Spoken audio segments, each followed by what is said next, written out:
I'm Dhugal and I train teachers in Qigong and yoga and practice Chinese medicine. Today, I want you to think about a movement you've struggled with in your movement, from tennis to swimming to running to yoga to Pilates. Maybe it's a deep squat, maybe a forward fold, a back bend, sitting cross-legged even. Something lots of other people seem to do effortlessly. At some point, maybe quietly, you've thought to yourself, why can I do that? Am I tight? Am I weak? I've watched this happen and watched people's practices with this kind of challenge for 30 years now, in athletes, in yoga practitioners, in diligent, intelligent people who work really hard, who stretch, and end up blaming tightness or age or weakness. They blame themselves sometimes. Sometimes they get really injured trying to reach their goals. But I want to ask you today, what if the issue was never effort? What if the issue was bone structure? This question changed my career. There's a beautiful line from the Chinese Taoist text, the Zhuangzi. A duck's legs, though short, cannot be lengthened without discomfort to the duck. A crane's legs, though long, cannot be shortened without discomfort to the crane. We understand this instantly in nature, but how about in human movement?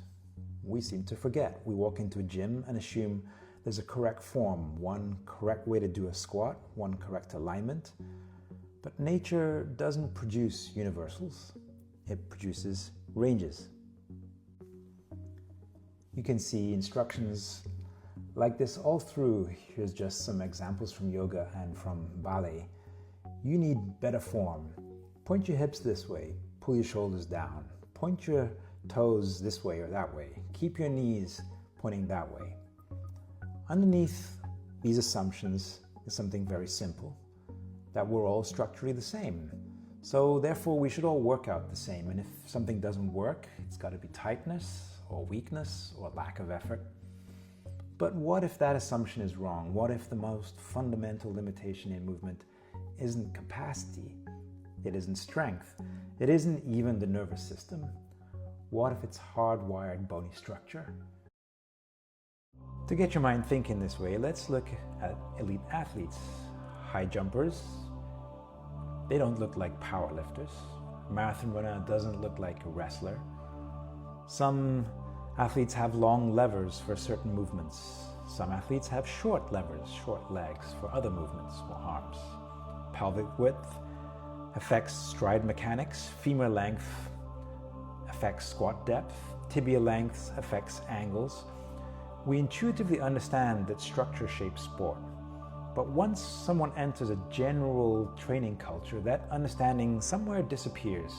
And we tell everyone to squat the same, press the same, align the same. But if structure determines leverage, and leverage determines efficiency and health, by forcing uniformity, we ignore one of the most fundamental principles of biomechanics. Let's be honest. Why does one person easily do a squat, get their thighs parallel, while another hits a wall, has to lift their heels or turn their feet out? Why does one person naturally stand with their feet turned out, while another feels natural with their feet pointing straight? Why does one yogi feel impingement in the hip despite years of mobility work when another doesn't? I've heard teachers say, oh, you're tight, or you're weak, you need more glute activation, or better ankle mobility. Sure, sometimes that's true. But oftentimes, most times, and this is critical, the hip socket is simply orientated differently. That changes everything. In anatomical collections like you're seeing here, you can see drawer after drawer after drawer of skeletons. You expect uniformity. Instead, you see variation immediately. Pelvis shapes that are dramatically different. Femurs, the big leg bones, with different neck angles. Sacrum, pelvises, with different curvatures. These aren't pathological. These aren't wrong. This is natural human variation. Bones vary massively, the shape of them, and bones determine joint articulation, and joint range is going to vary too, which means some movement ceilings are built in from the start, not as a flaw, but as design. Early on in my anatomical studies, I was deeply influenced by Paul Grilli and his work on skeletal variation in yoga. His insights helped bring structural integrity to my movement and all my teaching. Without it, I would probably be in hospital. Here's two male pelvi. These are both perfectly healthy male pelvi. Look closely. The flare of the ilium, the kind of ears that you see there, massively different shaped. One's kind of elephant shaped, and others more square. Look at the sacrum. Look at the sit bones. Some are close on the right there, other ones much further apart. And look at the hip socket. On the left, you can see them quite easily. They're kind of pointing out toward the left and the right. But on the right-hand one, you can't see them at all. If these two men squat, they're going to have very different possibilities. One may achieve depth more easily, the one on the right. The one on the left may feel compression earlier. Which pelvis is right? Well, neither. They're simply operating with different geometry, different shapes. And this is the point where training culture often misreads anatomy as limitation. Structure isn't limitation. It's your configuration. Hip sockets can face more forward, more to the sides, more down. This changes our flexion tolerance. It changes our rotation tolerance. It changes how our femur bone meets the pelvis. If your socket faces more forward, deep flexion may be difficult. If it faces more out, external rotation may be good. This has nothing to do with muscles. It's about where bone meets bone. And bone meeting bone is not negotiable, no matter how much you stretch. When compression happens, range ends. That's just natural geometry. This limits everything before muscles do. We often imagine muscles are the limiting factor, but it's the bones that are the hard stop. When two bony surfaces approximate, range is finished. No amount of hamstring stretching will change your acetabulum or hip socket depth. No glute activation drills will move your socket hip orientation. This is not pessimistic. It's clarifying, because once you recognize compression versus tension, you stop trying to stretch through compression, and that reduces frustration and, more importantly, injury. Here's two femur or big thigh bone necks. Look at the femur angle here. Even if the hip sockets were identical, differences in their neck angle are going to alter range from person to person. The steeper neck angle changes abduction or bringing the legs apart and mechanics. A shallower angle is going to change tolerance. These differences are measurable and exist on a spectrum, and they influence what positions feel stable versus strained. They influence what positions are safe versus unsafe. And this is individual. And again, it's not pathology, it's natural variation. Here are 6 femur bones from our collection, all healthy, all left leg. Notice the twist in the neck relative to the shaft going from the left to the right. This is called femoral torsion. Some people have more what's called anteversion, where the neck angles forward. Some have retroversion, where it angles back. This affects which way your knees and feet will naturally orient. It affects squat stance, running stride, jump takeoff, yoga alignment, which way you place your feet in Qigong. If your bone twists differently to the person next to you, your natural alignment changes, and forcing it will create all kinds of issues.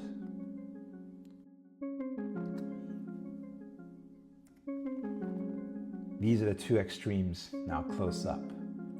One person's structure encourages what looks like femoral internal rotation, while the other one will encourage what looks like external rotation.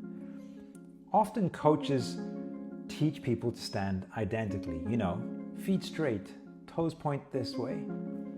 But what if their femoral torsion differences is different by 20, 30 here, 45 degrees? Identical cues are going to create different joint stresses, different injuries. Uniform instruction doesn't produce uniform mechanics. Structure intervenes. Textbooks often cite average bone shapes, but averages are just textbook abstractions. What you have is what matters. Normal is not variable. Your individual assessment is much more than averaging models. You are not average. You exist somewhere in a range, sure, but your training has to reflect where you are.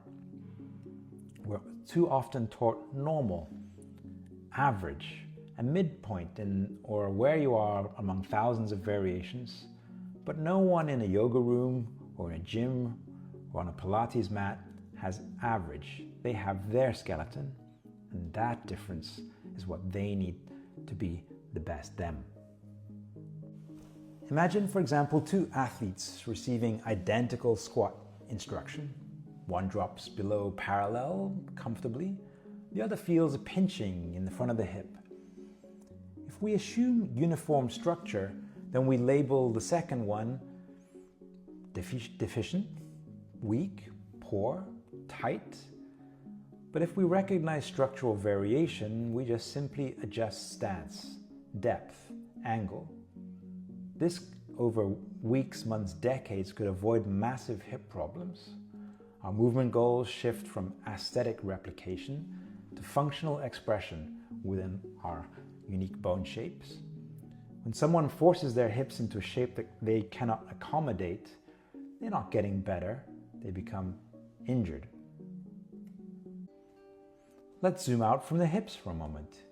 Here are some scans of bronchial or lung tree variation. The branching of your airways varies. Segmental branches differ, division patterns differ, but our function remains intact. Our bodies are not dependent on identical structure to function well. Our function adapts to our structure. This is critical. In biology, structure precedes function. Function emerges within our unique structural boundaries. In training and moving our bodies should be the same. Here is ranges of kidney placement and kidney variation. Some kidneys are lower, some fuse, some rotate, still viable, all functional. Human bodies are not all stamped from the same mold. They are grown, and growth creates variation in angle, torsion, orientation. So when we see variation in hip rotation or squat stance, it shouldn't shock us actually. It should align us with what we know about nature, about biology. Let's go back to nature again. Look at dogs. All of these dogs are the same species. They could all successfully breed and create offspring with all the other ones. We accept this radical structural diversity in dogs. Heck, we in fact breed them for it. Greyhounds are built for speed, bulldogs for power, mastiffs for mass.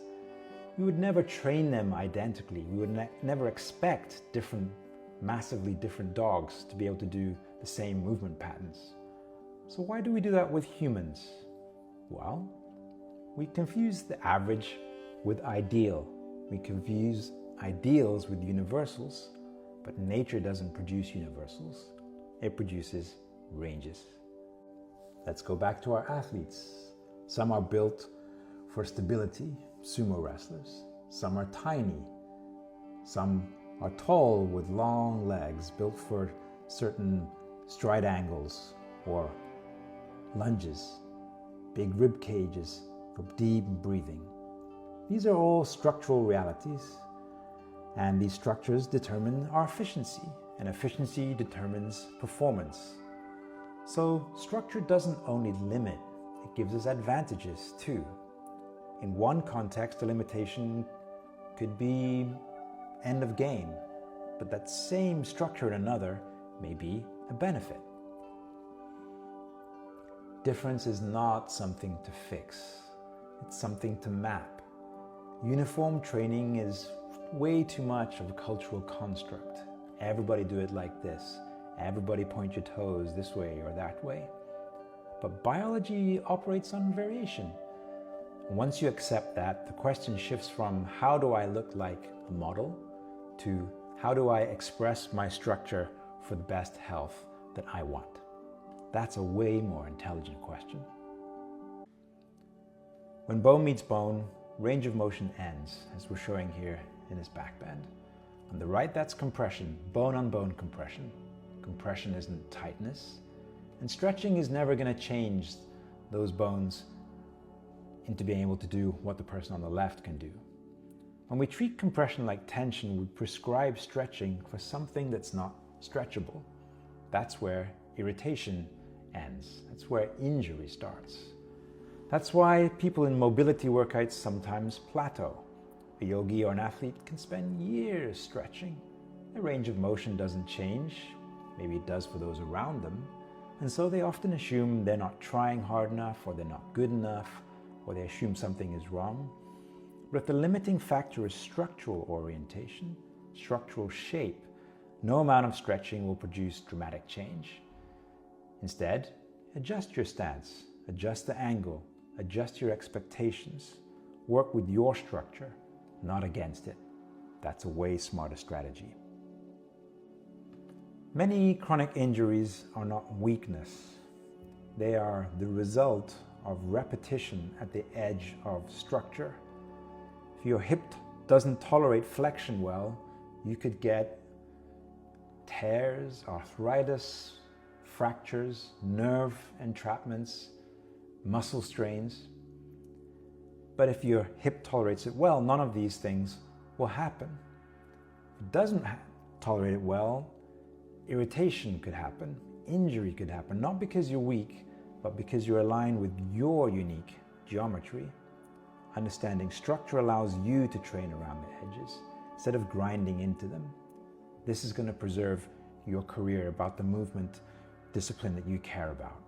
You'll be able to do it all your life. So, work with the body that you have. That's a core shift. Train the body you have, not the one you see online, not the one you saw in the textbook, in a diagram, not the one that your coach or teacher prefers you to train because that's the way it works for them. Your structure defines your optimal stance, your optimal depth, your optimal range of motion. When you discover that, Qigong, yoga, gym workout, ballet, whatever you do becomes much more efficient, less frustrating, and in the long term means you will never have injury. Movement is intelligent negotiation, not correction. There are many, many different ways of doing a push-up or chaturanga or whatever you call it. You negotiate with the body that you have, with the angles that you have, with the torsions that you have. The goal isn't symmetry left and right, certainly between you and other people. It's working with the structure that you have. And when you work with your geometry, your strengths will express themselves so easily. Your power will be bigger than you ever have, and pain will go away. Let's go back to these pelvi. Two healthy pelvi. Two very different shapes, two very different hip socket orientations. If they trained identically, one might thrive, the other is going to struggle. Not because they lack discipline, but because the structure of their bones sets the baseline. Understanding this baseline is not limiting, it's liberating. Let me tell you a story. My father was not that old that he had a Model T, but his first car, he couldn't move the seat. He had pretty short legs, so he always struggled hitting the accelerator pedals. Now, why am I telling you this? Well, modern yoga and gym, Pilates, ballet Often movement classes are taught like there's only one way. Like Henry Ford said, there's only one color you can have. There's only one chair position you can have. But now in the 21st century, that's very old-fashioned. We're not only allowed to do things one way. We're not broken, you're not less capable. You are just built different. And difference is everywhere. It's not unusual or out on the peripherals or edge. Our performance begins when we stop trying to have a typical architecture for everybody and we start expressing variation. A duck moves beautifully with duck geometry. A crane moves beautifully with crane geometry. Each of our tasks in the movement space is not to become someone else's structure. It's to celebrate your own car. After decades of studying anatomy, movement, and variation across cultures, across disciplines, here's what I know. Most people are not limited. They are mismeasured. They're evaluating themselves against an abstraction, against averages in textbooks and taught by other people. When you understand your structure, you stop chasing positions that were not really ever yours to own. You stop forcing symmetry or shapes that weren't intended for your body. You stop mistaking difference for deficiency or weakness. And something extraordinary happens. Training becomes intelligent. Effort becomes precise. Your practice, your progress becomes sustainable. You stop trying to become someone else's skeleton and you begin finally to inhabit your own. We don't need more flexibility. What we need is anatomical honesty.